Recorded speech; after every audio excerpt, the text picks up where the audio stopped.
नमस्ते मेरे प्यारे दोस्तों, कैसे हो आप सभी। आप सभी का स्वागत है आज समाज की क्लास में। और ये आदित्य पब्लिकेशन की बुक का चैप्टर नंबर 4 है। तो आज हम समाज के बारे में पढ़ेंगे। देखो, सबसे पहले तो हम ये जानेंगे कि समाज का शाब्दिक अर्थ क्या होता है। तो समाज का शाब्दिक अर्थ संक्षेपीकरण होता है। संक्षेपीकरण यानी कि उसको छोटा करके लिखना, उसमें से कुछ छुप जाना, तो होता है हमारा समास। समास विग्रह भी बोल देते हैं और समास संक्षेपीकरण भी बोला जाता है। परिभाषा है, दो या दो से अधिक शब्दों से मिलकर बने हुए एक नवीन एवं सार्थक शब्द को समास कहते हैं। यानी दो या दो से अधिक शब्द होंगे, उनको समास बोला जाएगा। और ये दो पद होते हैं इसमें, पूर्व पद और उत्तर पद। तो सबसे पहले हम पूर्व पद और उत्तर पद को समझेंगे कि ये क्या होते हैं, पूर्व पद और उत्तर पद। तो देखो, पूर्व पद जो होता है, ठीक है, चलो एक हम उदाहरण ले लेते हैं। हम लेते हैं, जैसे हमने ले लिया यथाशक्ति। यथाशक्ति, तो इसमें हमारा पूर्व पद कौन सा है ना, और प्रधान शब्द कौन सा है हमारा। तो हम इसका अर्थ बनाएंगे। सबसे पहले देखो, आप अर्थ बनाइए उसका मूल शब्द जो है उसका अर्थ क्या निकल के आ रहा है, तो आपको इजी हो जाएगा करना।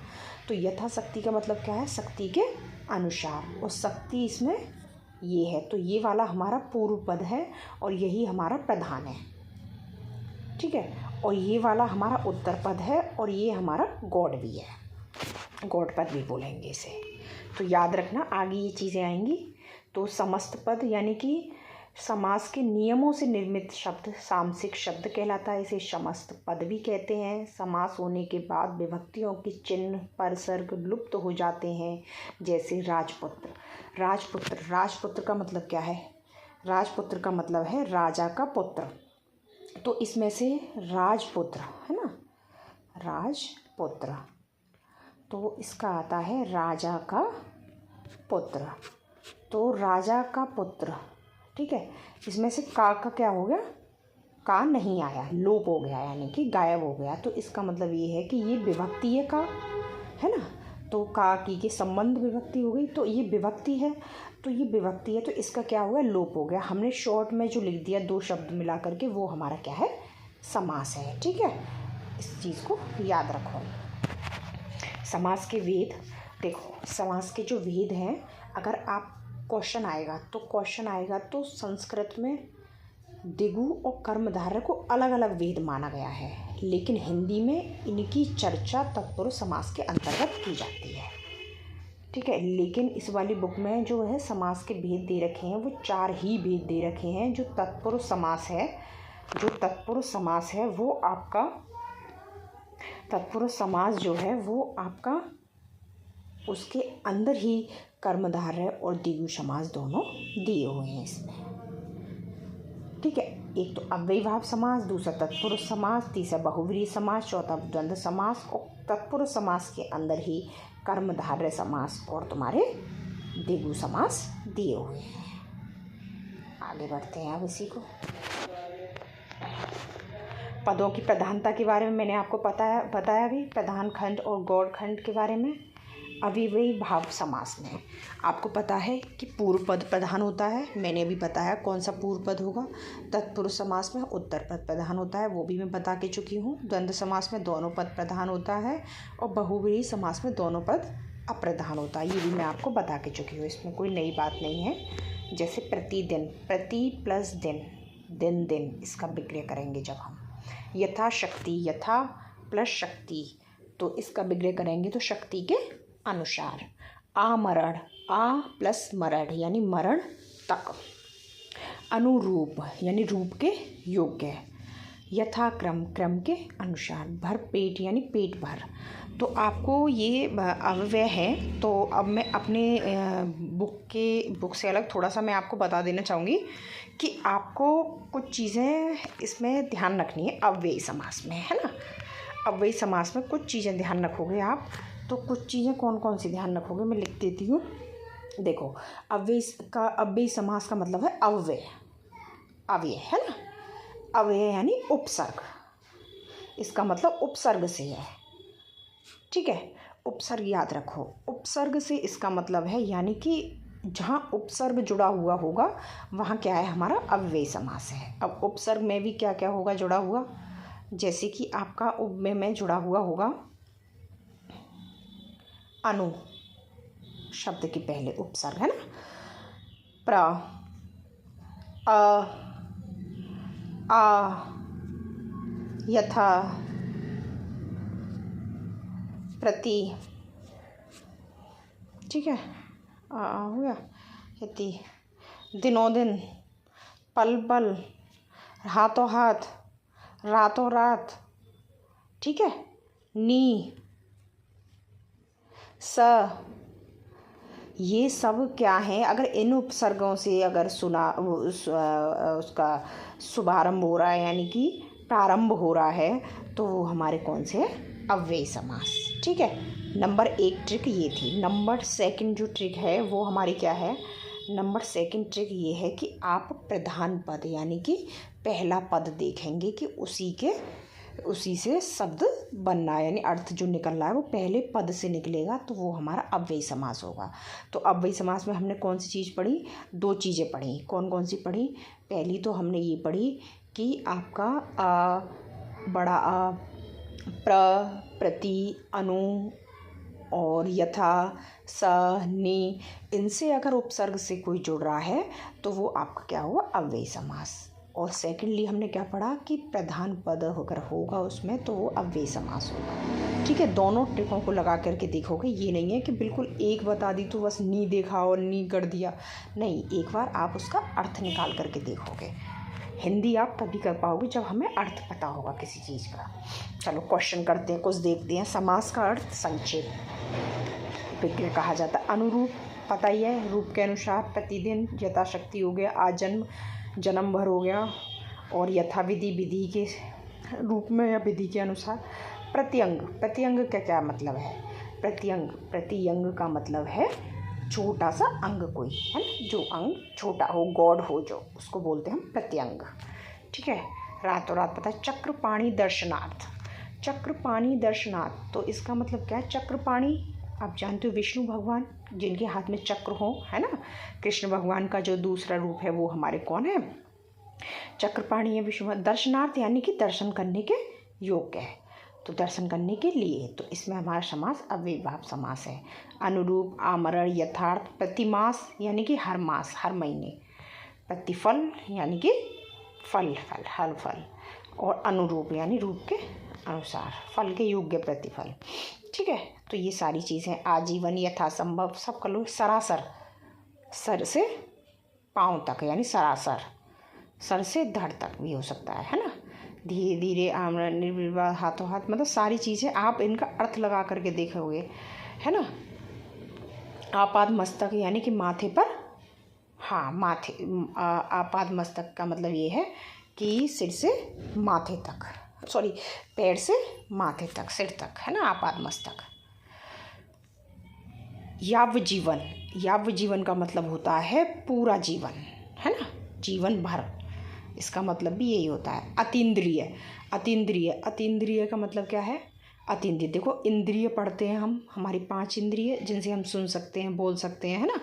और अतीन्द्रिय का मतलब है जो हमारी इंद्रियों से बाहर हो, यानी कि बोलने इनसे सब चीज़ से बाहर हो, वो हमारी अतीन्द्रिय होती है। आ का मतलब इसमें ना में आ जाता है, न में, एक न तत्पुरुष भी आएगा समास करके, आगे उसको पढ़ाएंगे। अति उत्तम, अति उत्तम का मतलब है जो अच्छा हो, यानी उत्तम हो, जो अति उत्तम हो, है ना, अति वाला शब्द आ रहा है यानी ज़्यादा। प्रत्युत्तर, प्रत्युत्तर माने जवाब पे जवाब सॉरी, प्रत्युत्तर मीन्स जवाब पर जवाब, यानी कि आप जवाब पर, जैसे आपने किसी को जवाब दिया तो उसने फिर आपको लौट करके जवाब दिया, तो वो प्रत्युत्तर, यानी उत्तर पे उत्तर मिल रहा है, तो वो होता है हमारा प्रत्युत्तर। तो मुझे लगता है ये सारे शब्दों के अर्थ भी पता लग गए होंगे आपको, और किस किस तरीके से ये अर्थ जो है, मतलब कौन सा समास बता रहा है, ये भी आपको सारी चीज़ें पता लग गई होंगी। अब हम चलते हैं तत्पुरुष समास में। जिस समास में पूर्व पद विशेषण होने के कारण गौड़ तथा उत्तर पद विशेष्य होने के कारण प्रधान होता है, वहाँ तत्पुरुष समास होता है। ठीक है। इसमें देखो हमारे विशेषण वाली बात कही जाएगी। कौन सी बात कही जाएगी? विशेषण वाली बात कही जाएगी, है ना। तत्पुरुष समास दो प्रकार से बनते हैं। पहला संज्ञा प्लस संज्ञा के समास से, ठीक है। जैसे युद्ध क्षेत्र, युद्ध क्षेत्र यानी युद्ध का क्षेत्र। स्नान के लिए गृह यानी कि स्नान गृह, स्नान के लिए गृह। चलो पहले इसको पढ़ते फिर उसके बाद समझाएंगे। दूसरा है संज्ञा प्लस क्रिया मूलक शब्द से। शरण में आगत, शरणागत। पथ से भ्रष्ट यानी पथ भ्रष्ट, है ना। तो ये है। अब ये क्या कह रहा है? समस्त पद बनते समय विभक्ति चिन्हों का लोप हो जाता है तथा इसके विपरीत समास विग्रह के अंतर्गत विभक्ति चिन्हों से, पर को आदि का प्रयोग किया जाता है। यानी कि जो आपका तत्पुरुष है ना, तत्पुरुष है ना, उसमें क्या किया जाता है? तत्पुरुष में, तत्पुरुष समास में विभक्ति, तो हमें पता लग गई, यानी विभक्ति का लोप होता है। विभक्ति हमें तोड़नी है, हमें देखना है कि अगर इसमें विभक्ति आ रही है तो हमारा ये तत्पुरुष समास है। पहली चीज़ आपको पता लग गई इससे। अब आगे पढ़ते हैं हम। आगे क्या कह रहा है? संस्कृत से भी कुछ समास आ गए भैया तत्पुरुष में। अगर आपको एक क्वेश्चन आता है कि ऐसा कौन सा समास है कि जिसमें संस्कृत से शब्द आए हुए हैं, तो वो हमारा तत्पुरुष समास है। चलो पढ़ते हैं आगे। ये तो हमारी विभक्ति हैं। विभक्ति आप सभी को पता होगी, मुझे लगता है सभी जानते होंगे। कर्ता, कर्म, करण, संप्रदान, अपादान, संबंध, अधिकरण। कर्म को करण से या के द्वारा, ठीक है। संप्रदान के लिए, अपादान से, संबंध काकी के, अधिकरण में, पर, पे। देखो सबको कन्फ्यूज़न होता है। एक कहाँ होता है? एक करण वाली विभक्ति में होता है और एक अपादान वाली में होता है।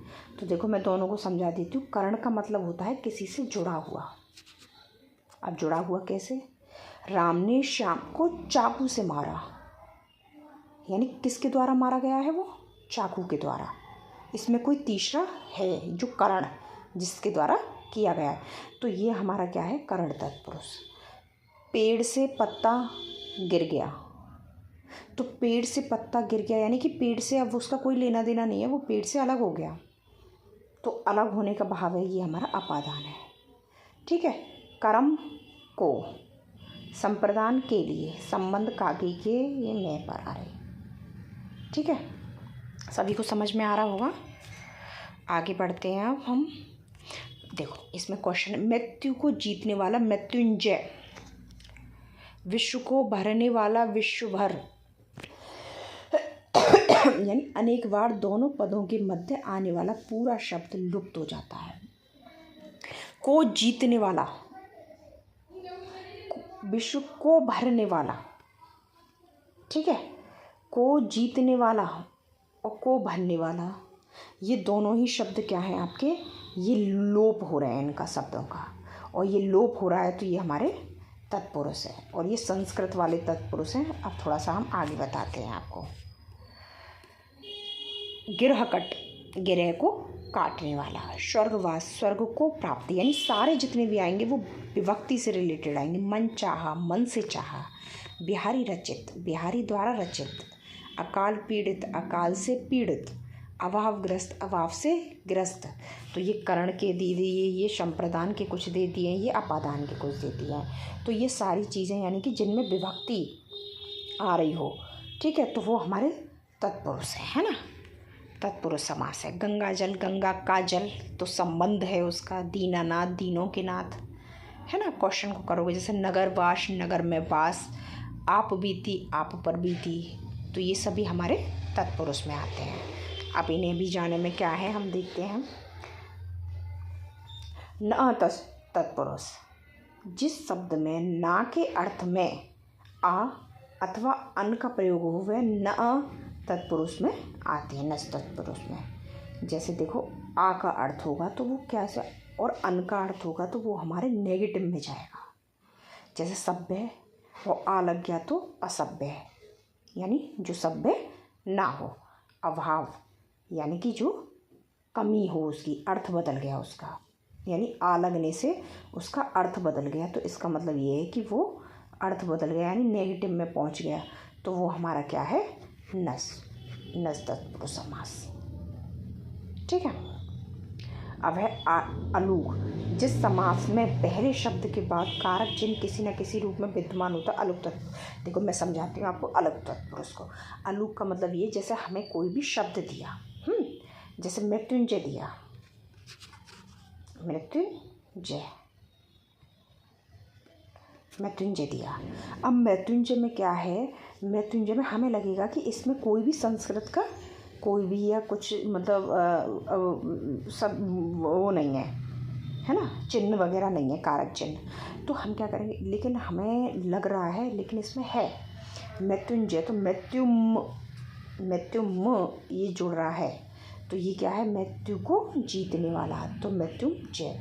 यानी कि इसमें विभक्ति यानी कारक है, लेकिन वो क्या हो गया, अलूक हो गया है, यानी कि उसका लोप कर दिया गया है, लेकिन वो है, तो ये हमारा अलूक तत्पुरुष है। ठीक है। देखो सभी जानते हैं कि समास कौन सा किस में क्या होता है, लेकिन अगर आप थोड़ा उसको डीपली और अच्छे से पढ़ोगे ना, तो आपका 100% क्वेश्चन सही होगा और आप थोड़ा भीड़ से अलग होगे, कुछ अच्छा तैयार करके लेकर जाओगे, है ना। अलूक तत्पुरुष हो गया, जैसे मृत्युंजय मृत्यु को जीतने वाला, धनंजय कुबेर को जय करने वाला, मनसिज यानी मन को जन्म देने वाला, कामदेव, ऊटपटांग यानी ऊटपटांग, बृहस्पति बृहत है जो पति यानी गुरु।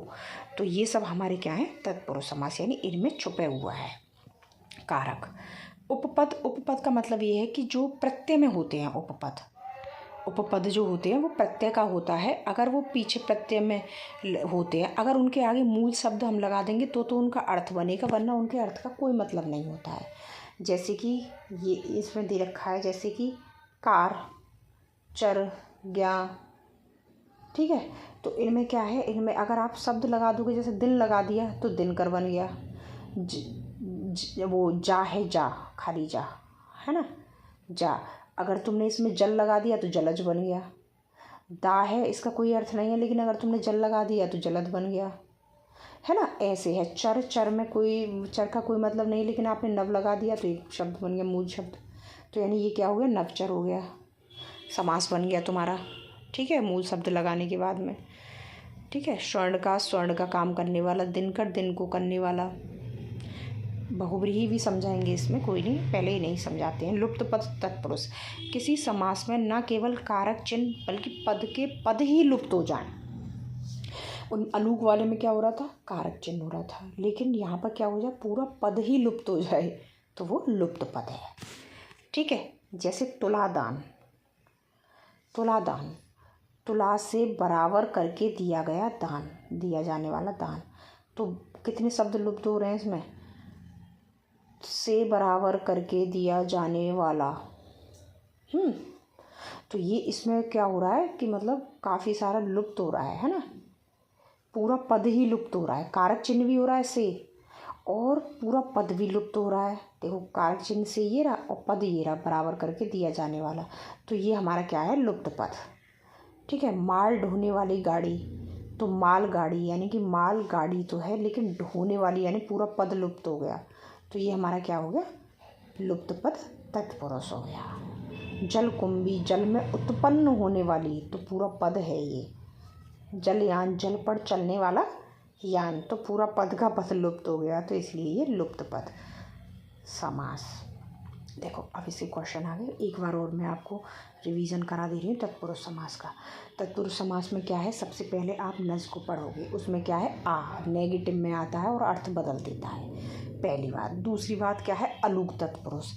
अलूक तत्पुरुष जो आते हैं वो किस में आते हैं, वो अलूक तत्पुरुष ये इसमें नहीं आता, ये अलग से है, नज समास जो है समास है। तो अलूक तत्पुरुष जो आता है, अलूक तत्पुरुष का मतलब ये है कि जिसमें विभक्ति जो है छुपी हुई हो शब्द में ही, तो वो क्या है, हमारा अलूक। और उसके बाद में क्या आता है आपका उपपद। उपपद का मतलब है पीछे वाला जो प्रत्यय है वो लगा हुआ होगा, उसका कोई मतलब नहीं होगा, जैसे ही हम उसमें एक शब्द ऐड कर देंगे तो वो समास बन जाएगा, एक मूल शब्द बन जाएगा। ठीक है। जैसे ही उसमें मूल शब्द ऐड किया जाएगा तो वो एक समास बन जाएगा, है ना, तो उसका अपना थोड़ा अस्तित्व रह जाएगा। कि हाँ उसमें प्रत्यय जोड़ने पर ये हुआ। लुप्त पद का मतलब है जिसमें कारक चिन्ह के साथ साथ में पूरा पद ही लुप्त हो, तो वो लुप्त पद में आते हैं। अब हम क्वेश्चन करते हैं तत्पुरुष समास के। कुछ क्वेश्चन मैं आपको कुछ कुछ बता रही हूँ, क्योंकि करने के लिए बहुत 4-5 घंटे का लंबा वीडियो हो जाएगा अगर मैं एक एक चीज़ आपको बताऊँगी, इसमें सारे प्रश्न उत्तरों को कराऊंगी। तो मैं कुछ कुछ बता दे रही हूँ आपको प्रश्न उत्तर, आप करके देखिए इनको और बहुत अच्छे से कीजिए इन सारे क्वेश्चनों को, आप कभी गलत नहीं कर पाओगे। और आदित्य पब्लिकेशन की ये बुक है और 2025 का ही संस्करण है, 6 संस्करण है और बहुत अच्छे से बहुत डीपली दिया हुआ है, इसमें मैंने पढ़ा है तो वही मैं समझा रही हूँ। कर्महीन यानी कर्म से हीन, देखो इसमें क्या है, इसमें कर्म, ये उत्तर पद बताया था ना मैंने, उत्तर पद जिसमें आ रहा हो कर्म से हीन, यानी स्टार्टिंग उत्तर पद से हो रही हो तो वो तत्पुरुष, और स्टार्टिंग प्रधान पद से हो रही हो तो वो अव्ययी समास। ठीक है, अव्ययी समास। अब तुम्हें क्या है, बस तुम्हें ये पता होना चाहिए कि उत्तर पद क्या है, प्रधान पद क्या है, वो मैं आपको बता चुकी हूँ, इसलिए मुझे लगता है आप कोई बच्चा गलत नहीं करेगा। तो हमारा दही बड़ा यानी दही में डूबा हुआ बड़ा, ये हमारा लुप्त पद में भी आता है। चलो अब आगे बढ़ते मुंह तोड़ समास में। मुंह तोड़ में कर लोगी, मुंह मांगा, काम चोर, है ना, काम से जी चुराने वाला, कठपुतली यानी कि संबंध, यानी कि हाथ की पुतली, यानी कि काम करने की पुतली या कुछ भी, मतलब कठपुतली मतलब, है ना, सिंह द्वार, सिंह का द्वार, आप बीती, अपने आप पर बीती, यानी ये जितने भी सारे होंगे ये सभी हमारे के कहाँ से शुरू होंगे, उत्तर पद से शुरू होंगे। और एक दूसरी टिक क्या है तत्पुरुष समास की, कि वो विभक्ति होगी उनमें बीच में। तो ये दो चीज़ हमारी क्या हुई, तत्पुरुष समास।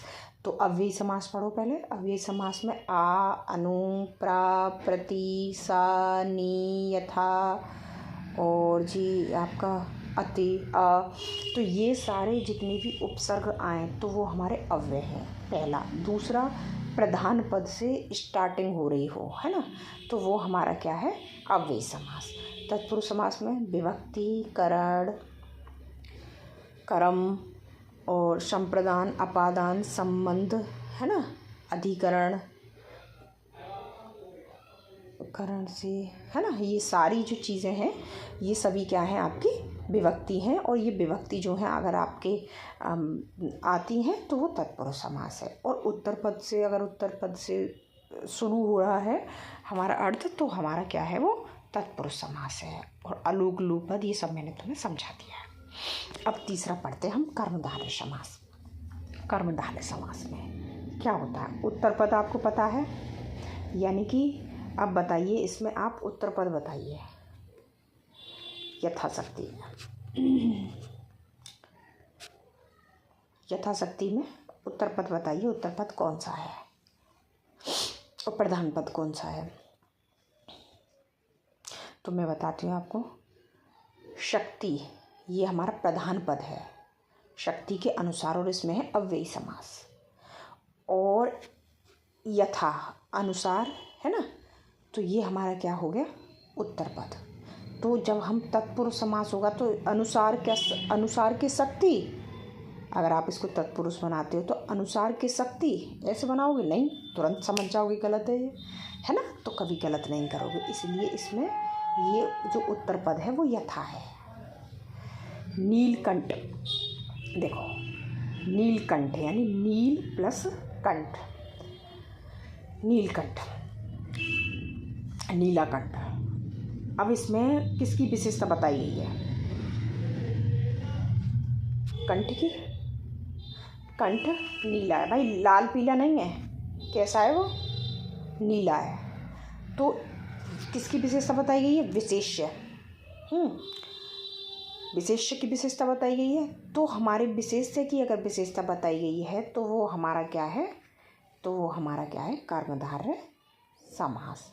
जिसमें संज्ञा, सर्वनाम, विशेष्य इनकी विशेषता बताई जाए तो वो हमारा कर्मधारय समास है। यानी जिसमें विशेषण आपको दिख जाए तो वो कर्मधारय समास है। आप बिल्कुल देख करके बता दोगे। देखो क्वेश्चन लगवाती हूँ, बहुत इजी है, बहुत कुछ ज़्यादा करने के लिए नहीं है, बहुत इजी है। देखो ये क्वेश्चन, मृगनयन, मृगनयन, मृगनयन का क्या मतलब है, जिसके नयन कैसे हो, मृग के समान हो।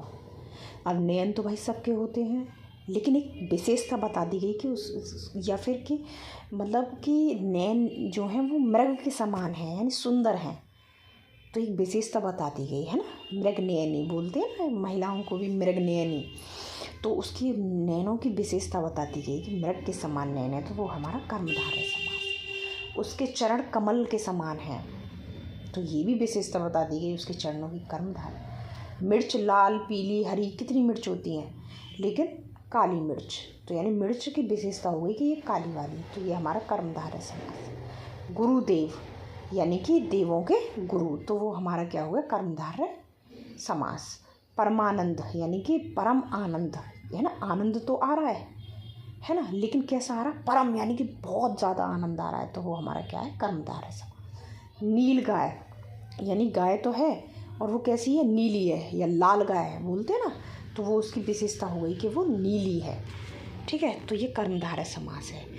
प्रिय सखा यानी कि सखा तो है वो, लेकिन प्रिय है, खास बन गया, तो वो कर्मधारय समास है।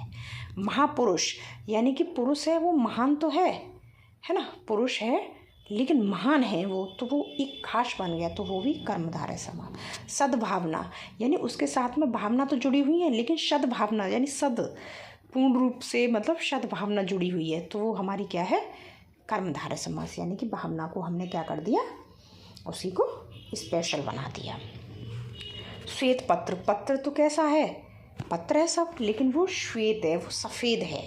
श्वेत कमल, तो वो सफ़ेद कमल है, तो उसकी विशेषता है, तो वो कर्मधारय समास में आते हैं। ठीक है, ऐसे ही इन सारे क्वेश्चनों को करके देखो। देव जो महान है, ठीक है, ये सारे क्वेश्चन इसमें। परमेश्वर यानी ईश्वर है, लेकिन वो परम है, एक ही है सिर्फ, है ना, और वो परम ईश्वर है, तो इसलिए कर्मधारय समास। ठीक है, अब पढ़ते हैं हम वचनामृत, वचन रूपी अमृत, तो ये हमारा क्या होगा, कर्मधारय समास होगा। अब पढ़ते हैं हम द्विगु समास। द्विगु समास में कुछ ज़्यादा खास नहीं है, बस आपको पता होना चाहिए द्विगु समास का मतलब होता है संख्या से आगे जिसमें संख्या जुड़ रही हो, है ना, जिसको हम गिन सकते हैं, जैसे चौराहा, तिराया, ठीक है, सतसई, पंचवटी, तो ये सब हमारे क्या होंगे, द्विगु समास। कुछ क्वेश्चन करते हैं, सतसई, शताब्दी, पंचामृत, पंचसिरी, सप्तऋषि, शतांश, तिरंगा, अष्टाध्यायी, नवग्रह, त्रिवेणी, तो ये सब हमारे क्या हैं, द्विगु समास हैं। अब पढ़ते हैं हम द्वंद्व समास। देखो द्वंद्व समास जो होता है, द्वंद्व समास जो होता है हमारा, वो द्वंद्व समास, उसमें क्या होता है, एक तो योजक चिन्ह लगा हुआ होता है, और ये क्या होता है, इसमें दोनों पद प्रधान होते हैं, और जब हम उनको तोड़ेंगे, विग्रह करेंगे, तो और या अथवा या और या एवं या तथा लगेगा, तो वो हमारा द्वंद्व समास है। जैसे भाई बहन, भाई और बहन, गंगा यमुना, गंगा और यमुना, पाप पुण्य, पाप और पुण्य, आचार विचार, आचार और विचार, माँ बाप, माँ और बाप, दाल भात, दाल और भात। तो ये सब हमारे किस में आते हैं, द्वंद्व समास में।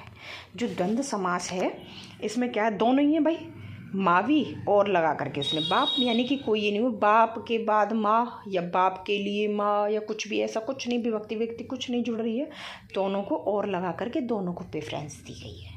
ठीक है, अब द्वंद्व समास में हम पढ़ते हैं कि द्वंद्व समास भी 3 प्रकार के, 3 भेद होते हैं इसमें। पहला जो होता है हमारा इतरेतर द्वंद्व होता है, यानी जिसमें और तथा लग गए, जैसे माँ बाप, भाई बहन, दाल भात, है ना, दाल रोटी, तो ये सब हमारे क्या हो गए, इतरेतर द्वंद्व। और दूसरा होता है समाहार द्वंद्व, यानी कि जिसमें सब कुछ अर्थ का ज्ञान दिया हो, समाहार यानी सब कुछ हो, इसमें सब समाहित हो रहा हो, तो वो होता है हमारा समाहार।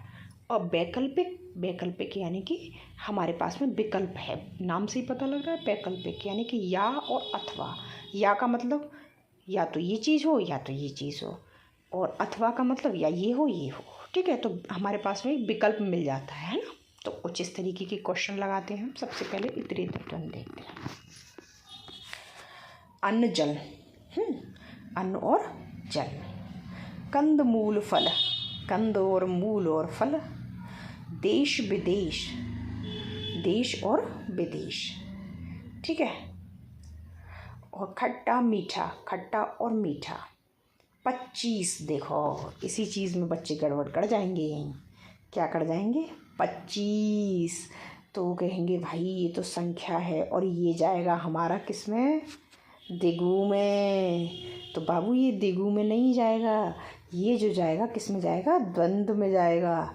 ये द्वंद्व में इसलिए जाएगा। 5 और 20 मिला करके हो रहे हैं 25, है ना। तो 25 हो रहे हैं, ये द्वंद्व समास में जाएगा।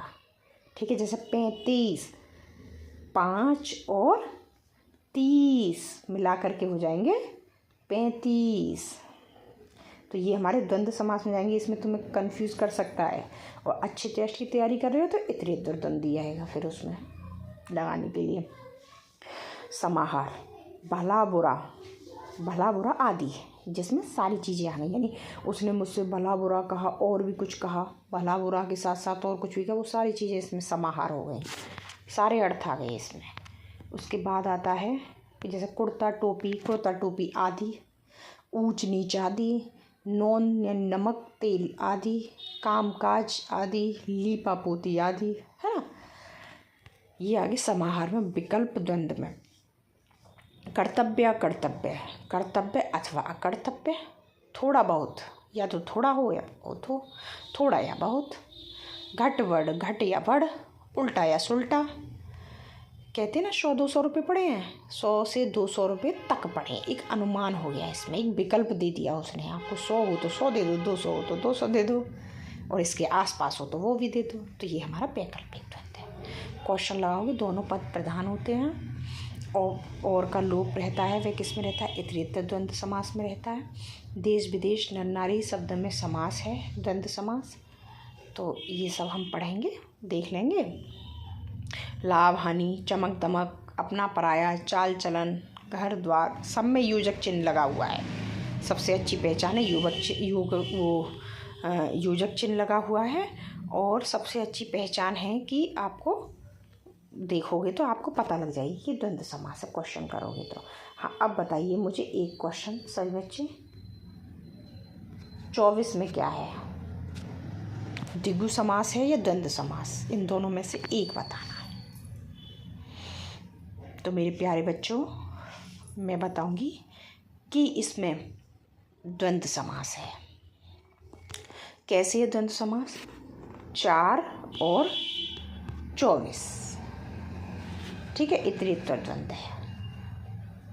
ठीक है, 24-25 ये आ जाए तो आप द्विगु समास मत लगा देना, मैं ये कहना चाह रही हूँ आपसे। ठीक है, ये गलती मत करना कि आप इतना पढ़ने के बाद में भी गलती करते हैं। देखो संधि और समास में भी अंतर बताया है इसमें। संधि वर्णों में होती है और इसमें किसी शब्द का या विभक्ति का लोप नहीं होता है ना, लेकिन समास में शब्दों का लोप भी हो सकता है, वो हमें आपको बताना है। यही तो चीज़ हम बताते हुए आ रहे हैं। बहुब्रीहि समास, अब पढ़ते हैं हम बहुब्रीहि समास, हमारा एक ही रह गया है। बहुब्रीहि समास में क्या पढ़ोगे अब? बहुब्रीहि समास यानी बहु का मतलब बताओ क्या है? बहु का मतलब होता है बहुत। मैं मानती हूँ एक से ज़्यादा। जब हम समास पढ़ रहे हैं तो हम मानते हैं बहु का मतलब एक से ज़्यादा, इतना समझ लेते हैं।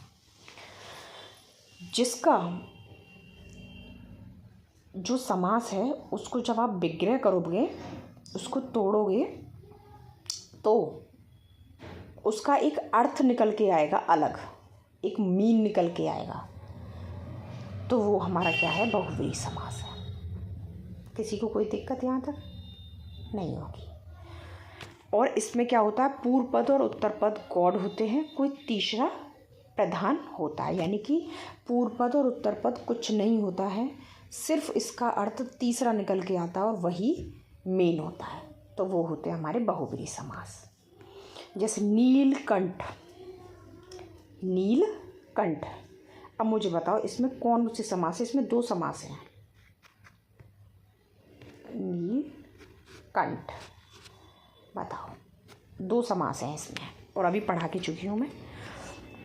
नीला है कंठ जिसका, भाई नीलाकंठ कौन से भगवान का है? शिव भगवान का भी है नीलाकंठ, मेरे शिव भगवान का भी है नीलाकंठ। तो शिव भगवान का भी नीलाकंठ है तो एक अर्थ निकल आया नीलकंठ का, तो ये तो तीसरा अर्थ निकल आया भाई, तो ये हो गया बहुव्रीहि। लेकिन इसमें कंठ की विशेषता दे रखी है कि वो नीला है, तो ये मेरा हो जाएगा कर्मधारय भी साथ में। या तो वो आपको दोनों ऑप्शन देगा या फिर वो आपको एक ऑप्शन देगा एग्जामिनर, टेंशन मत लो, वो खुद से इसको देखेगा। बीड़ा पाणी, बीड़ा पाणी कौन है? भगवान है हमारे, जो बीड़ा धारण किए हुए होते हैं, तो ये बहुव्रीहि समास। ठीक है। अब चतुर्भुज, चतुर्भुज द्वंद्व बहुत से करते हैं द्विगु समास में चतुर्भुज को, इसकी चारों भुजाएं हों, ये द्विगु में भी आएगा, और ये चतुर्भुज गणेश भगवान को भी बोला गया है, तो ये बहुव्रीहि में भी आएगा। तो आपको एक ही ऑप्शन दिया जाएगा, घबराओ मत, इस पर ज़्यादा टेंशन न लो, बस करते रहो आप।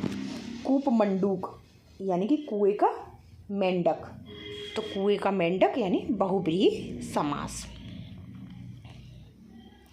निर्दय, निर्दय में बताइए कौन सा समास है?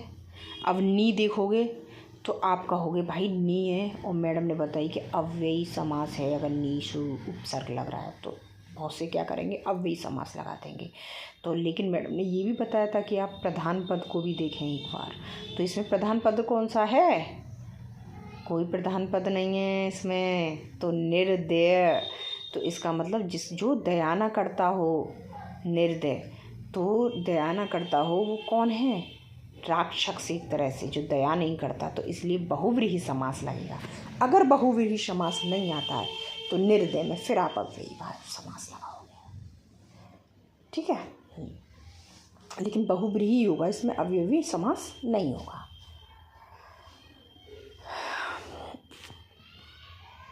सारे देखो जो बहुव्रीहि समास वाले होंगे उनमें ज़्यादातर जो नाम आएंगे या तो किसी महान पुरुष के नाम आएंगे, या किसी कोई महान जो अच्छा काम करेगा उसके नाम आएंगे, या कोई, या फिर भगवान के नाम आएंगे बहुव्रीहि समास में। ठीक है, तो ये सब होगा, तो ये आते हमारे बहुव्रीहि समास में। तो अब आपको हमने कितने समास पढ़ा दिए? 6 समास पढ़ा दिए। अव्ययीभाव समास, तत्पुरुष समास, कर्मधारय समास, द्विगु समास, बहुव्रीहि समास और द्वंद्व समास। तो सब अब मैं आपको एक बार रिवीजन करा देती हूँ। तो अव्ययी समास जो है, अव्ययीभाव समास में नी, अनु, आ, यथा और प्रति, प्र, ये सब जो ये सब से अगर स्टार्टिंग हो रही है उपसर्ग से, तो वो आपका क्या है? अव्ययीभाव समास है ना। और प्रधान पद प्रमुख होगा। ठीक है, अव्ययीभाव समास। अब आता है तत्पुरुष समास। तत्पुरुष समास में अगर आपके विभक्ति हैं, पहली बात, और दूसरी बात उत्तर पद प्रधान होता है, तो तत्पुरुष समास है। तत्पुरुष समास में अलूक तत्पुरुष, जिसमें विभक्ति का क्या हो रहा हो? अलूक ना हो, विभक्ति का लोप हो रहा हो। ठीक है, लेकिन शब्द में दिख रहा हो, लोप नहीं हो रहा हो, सॉरी, शब्द में हमें दिख रहा हो, जैसे मृत्युंजय, तो मृत्युम जय यानी मृत्यु पर जय पाना, तो मृत्यु नहीं है, वो मृत्यु में है, तो यानी म जो है ना, मृत्युम म, तो वो हमारा देखो ऐसे है,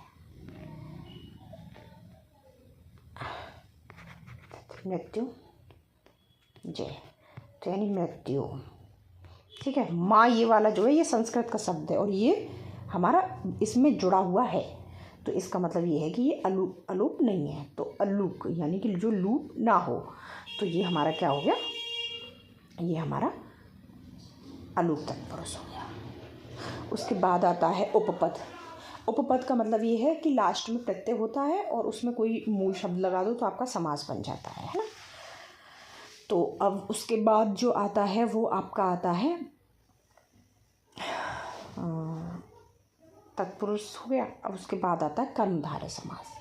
कर्मधारय समास में जिसकी विशेषता बताई जा रही हो आपको, संज्ञाएं सर्वनाम होते हैं, विशेष्य होते हैं जिनकी विशेषता बताई जाती है। द्विगु समास, द्विगु समास में आपको संख्या वाला होता है। बहुव्रीहि समास जिसमें तीसरा पद प्रधान होता है। द्वंद्व समास जिसमें दोनों पद प्रधान होते हैं, जैसे माँ बाप।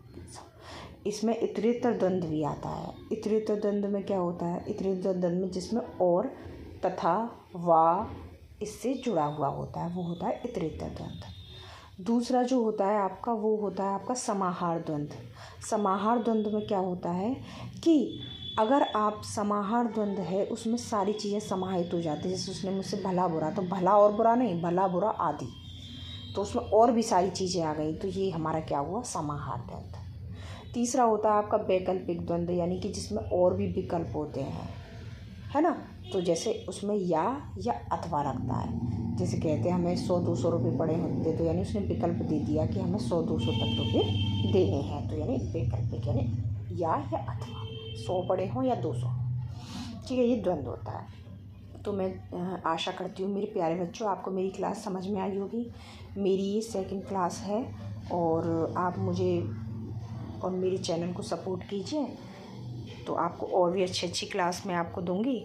कुछ क्वेश्चन आपको इसमें दिए हुए हैं जो अव्ययी भाव समास से संबंधित है, तत्पुरुष समास से संबंधित है, और उनके अर्थ भी हैं साथ में, है ना, किस तरीके से। अगर आप इनको कर लेते हो तो आप, मुझे नहीं लगता कि कोई क्वेश्चन गलत होगा एग्ज़ाम में, तो इन्हें कर लीजिए।